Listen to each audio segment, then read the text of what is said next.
Hey everybody, this is a video, as you can read by the title. This is a video response to JohnWayneColt45's 6 favorite knives.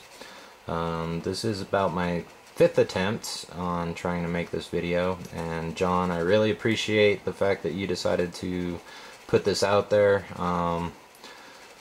Made it a very difficult video for me to make, so I just kind of wanted to show my appreciation, buddy, because this was a long process of thinking what was going to be my favorites, and so I apologize to everyone because this might be a little bit more drawn out than you may have expected in the beginning. It may be a 2 or 3-parter for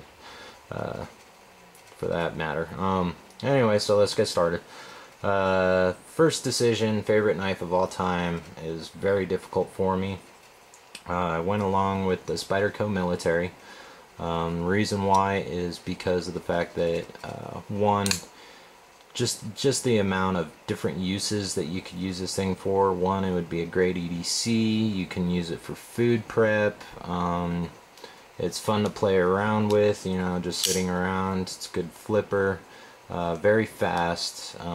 You could also use it as a great self-defense weapon.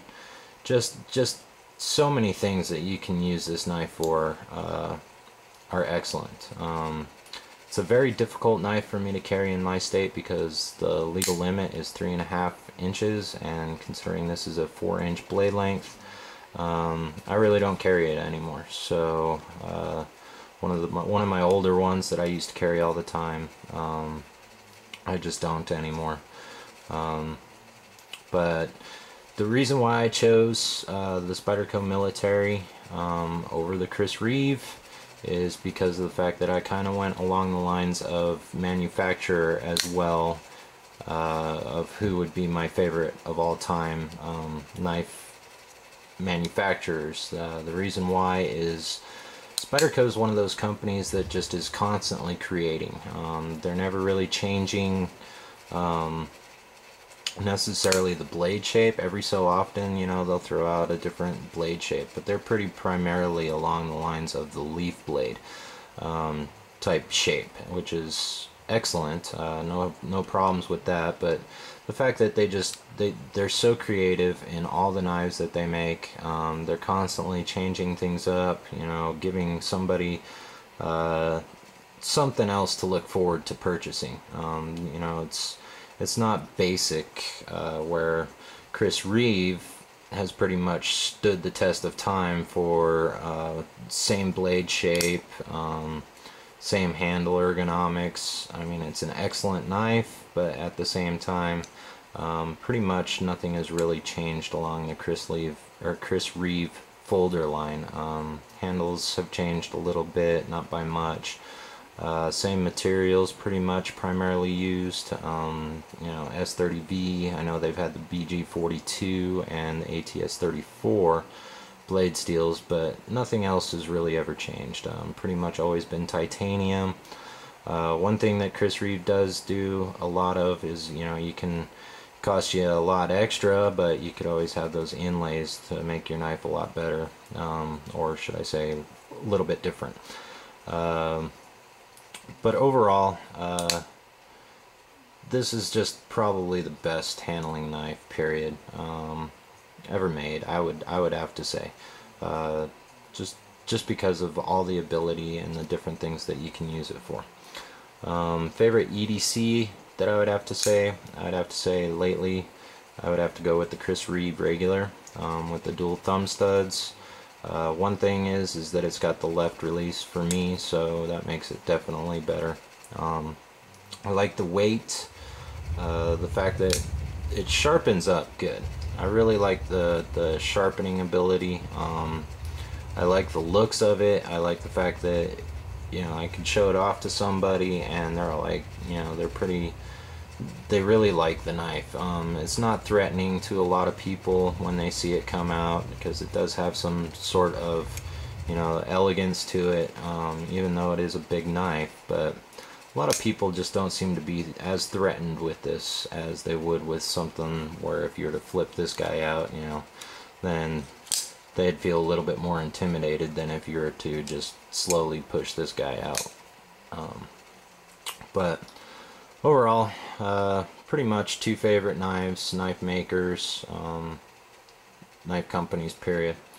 Third, I'm gonna have to go with the Cold Steel SRK.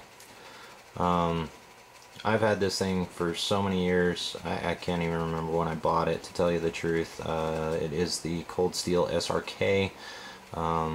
Favorite tactical knife. The reason why I chose this one is basically because of the fact that if I ever had to go into battle, or if I had to, you know, seriously defend myself, this is the knife that I would definitely want to use. I have reprofiled the knife so that it does have a convex edge. The thing's just an ultimate cutter, chopper. It's good for food prep if I'm ever out in, you know, the woods. Yeah, it's an excellent all-around knife. The non-slip handle texture definitely makes it good for defense. I have swapped out the original sheath that came with this. I ended up using a Gerber, as you can see. I took one of the Gerber sheaths. I can't remember off of which knife it was, but I started using this one because it's better sheath, it's more durable, and definitely is gonna stand the test of time.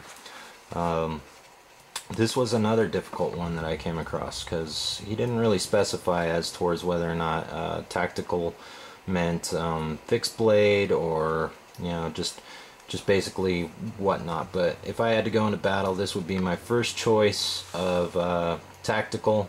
Now then, my second, if it came down to like a folder or some other type of tactical knife where you needed a secondary tactical knife, my choice would be between these two. I don't know if I would necessarily want to go with the Microtech.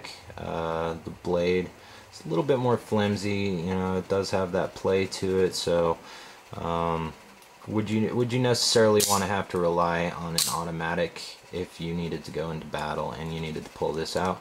Now, the ability to kind of shock somebody or surprise somebody with this thing definitely comes into play, because you could just pull this out and nobody would really know any different that you had a knife in your hand.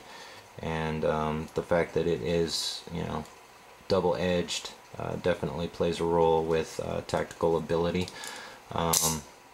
But I definitely have to go with my Microtech Macora 2. My second choice would definitely be my Hinderer that I just recently got. Sorry, still getting used to flippers. This is my first flipper of all time, and it still needs to get worn in. But just if you wanted a knife that was going to be sturdy enough, strong enough, the fact that you've got the good finger guard right there, so if you needed to make, you know, a thrusting motion of any sort, your finger's not going to end up sliding up, cutting yourself and making it so that you're impaired or not able to continue to battle on. So tactically, this would have to be my secondary favorite, just because I wouldn't have to worry about the fact that, you know, the actuation may not happen if, you know, not that Microtech doesn't make quality knives, and that, you know, the possibility of that not actuating in an emergency situation is highly probable, and well, not highly, but, you know, there is always that one chance. So I'd probably have to go with the flipper as my secondary tactical use or folder.